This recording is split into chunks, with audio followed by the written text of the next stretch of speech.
Mengapa saya sangat sungguh untuk melakukan ini?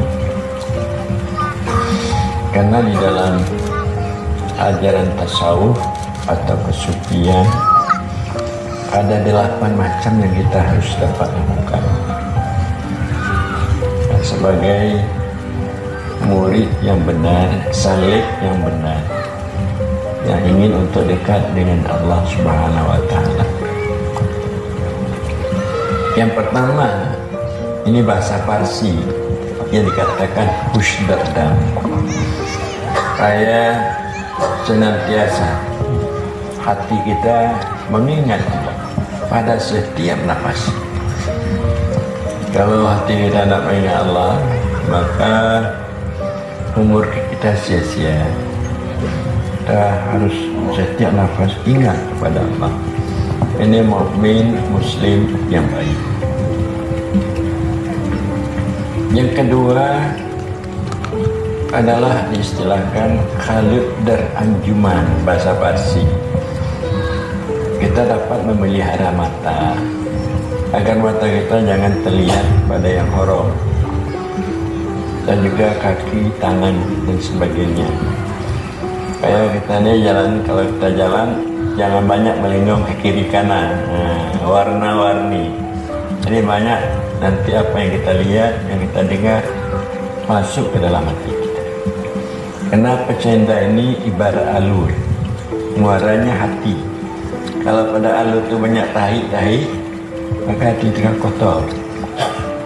Maka bagi orang-orang yang mukmin yang baik, dia dapat memelihara pecendanya, apalagi matanya, daripada melihat yang haram.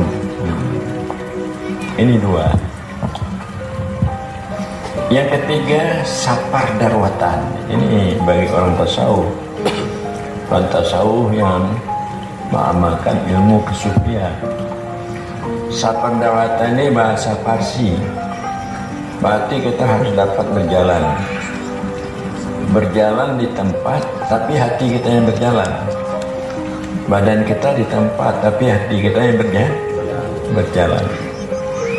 Berjalan dari afaki kepada ampusi. Daripada kita melihat yang lahir-lahir ini. Yang lahir melihat gunung, melihat langit, melihat orang, yang dapat dilihat diperdapat oleh pecenda lahir. Kita berjalan dari yang lahir yang diperoleh oleh pecenda lahir kepada yang batin, ampusi. Ampusi ini yang dimaksud ialah jiwa, bahwa kita dapat melihat itu yang lahir berasal daripada yang batin, berasal daripada yang batin.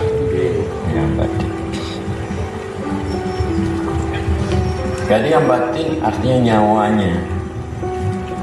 nyawanya, maka dia sebab ada. Sebab sebelum kita diadakan tubuh yang kasar ini, Allah telah mendahulukan kejadian tubuh dengan kejadian roh, nyawa. Nyawa ini Allah ciptakan 2000 tahun sebelum Allah menjadikan tubuh. Jadi kita berjalan dari afaki kepada ampus, supaya kita dapat berakhlak yang bagus. Karena alam ini, dunia ini, dia berbicara dengan kita, mungkin kita tak dengar. Tapi kalau orang-orang yang hatinya ya sudah dapat cahaya dari Allah, dia dengar. Dikatakan oleh rumah-rumah yang kita buat, mobil yang kita miliki, tahukah kamu saya ini adalah fitnah. Jadi dunia ini lahirnya fitnah, tapi batinnya ibrah, pelajaran. Batang kayu mengatakan bahwasanya lahirnya ini fitnah. Kamu lihat bagus, cantik. Tahukah Anda pada satu masa saya rontok. Namanya harta juga demikian. Pada satu waktu dia tidak bersama kamu. Hai orang yang punya harta, dia akan meninggalkan kamu, atau kami akan meninggalkan Anda. Itu maksudnya kita kembali kepada al-Fatih yang puji supaya kita dapat berakhlak yang bagus. Kita tidak perlu memegang yang lahir, kita memegang yang batin.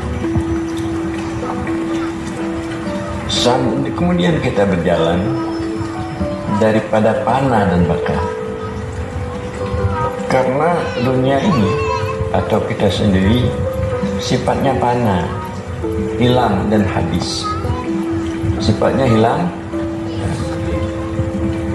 Makanya yang kekal, yang bakal ialah Allah Subhanahu wa ta'ala. Kullu man 'alaiha fan wa yabqa wajhu rabbika dzil jalali wal ikram. Tidak ada yang melata di bumi ini, hancur punah semua. Yang kekal adalah zat Tuhanmu yang punya kemuliaan. Jadi kita tidak boleh lalai dengan yang fana. Kita harus pergi untuk mendapatkan yang bakal, yaitu Allah Subhanahu wa ta'ala. Dan kita berjalan dari syu'un ke syu'un dengan makna kita ini adalah awal kita dari sebelum ada kita adalah syu'un sifat, kelakuan sifat. Kembali kepada asalnya, kelakuan dah berjalan dari syu'un ke syu'un, dari kelakuan sifat kepada kelakuan zat. Syu'un zat, kita berjalan dari la ta'in daripada ta'in kepada la ta'in. Berarti berjalan kita nyata di dalam ilmu Allah, nyata kita di dalam zat Allah. Kemudian sebelumnya kita tidak ada nyata, baik di dalam ilmunya walaupun di dalam zatnya. Kita ini ada maaf, tidak ada sama sekali. Jadi itu selalu diingat oleh para orang sufi tasawuf. Walaupun dia duduk, tetapi hatinya berjalan. Duduk tapi hatinya berjalan. Jadi inilah Anda diajarkan berzikir. Walaupun hanya mulut saja yang berjalan, hati belum sampai berjalan seperti yang saya sampaikan ini. Nah, inilah latihan. Tapi tujuan saya supaya Anda dapat berjalan sampai kepada Anda melihat bahwa Anda tidak ada sama sekali, supaya Anda dapat bermakrifat dengan tauhid zati. Dan kemudian juga bahwa ada istilahnya, yaitu syuhud wahdah fil kasurah. Syuhud kasurah fil wahdah. Kita dapat menyaksikan yang banyak ada pada yang satu. Kita ini apa ada kita pada yang satu, pada Allah ada. Tapi kita tidak bertempat pada Allah, tapi kita ada pada Allah. Dan menyaksikan satu pada yang banyak. Apakah ada Allah pada kita? Ada. Jangan pula dikatakan itu hulul dan ittihad. Karena Allah itu laisa kamitslihi syai', tidak berkaifiat. Allah itu tidak banyak. Allah itu satu. Allah itu satu. Tidak dapat kita peroleh dengan akal. Kita peroleh dengan iman dan syuhud keberadaan Allah. Umpamanya Al-Quran mengatakan Allah itu dekat dengan kita. Allah itu dekat. Kalau kita peroleh dengan akal, tentu kita bisa mendapatkannya dengan tangan. Mendapatkannya dengan tangan. Tapi kita memperoleh dengan iman, dengan syuhud hakul yakin. Itu adanya, kita nak tahu bagaimana cara adanya. Cuma kita tahu ada, lepas itu ada. Dan kemudian kita juga jangan lupa untuk berzikir. Senantiasa waktu dalam sehari-hari dapat kita gunakan untuk berzikir, mengingat Allah. Kalau kita mengingat Allah, Allah mengingat kita. Bahwa Udkuruni adkurkum, ingat oleh kamu aku ikan ingatkan kamu. Dan kemudian juga kita senantiasa bagi orang bertasawuf ini menyebut ilahi anta maksudi beredakam ini, supaya membersihkan niat kita. Ayat Tuhanku, engkau yang aku maksud, redamu yang aku tuntut. Dengan pengertian untuk apapun pekerjaan yang kita lakukan, sama sekali untuk mencari Allah dan untuk mencari redanya Allah, bukan untuk mencari dunia atau keuntungan diri maksudnya, tidak. Karena kita tahu bahwa dunia itu datang dari Allah. Kalau kita berniat berkasat kepada Allah, dunia itu tak perlu kita pikir lagi. Siapa punya dunia? Allah lah yang kita pikir. Jadi untuk memperbaiki niat, ilahi anta maksudi adalah kamu. Pakiban ibu-ibu nak dengar kan? Waktu tagumbu mata boleh nanakan ilahi anta maksudi. Nah, kalau ilahi anta maksudi. Kemudian bahwa kita senantiasa di dalam hati kita dilihat oleh Allah.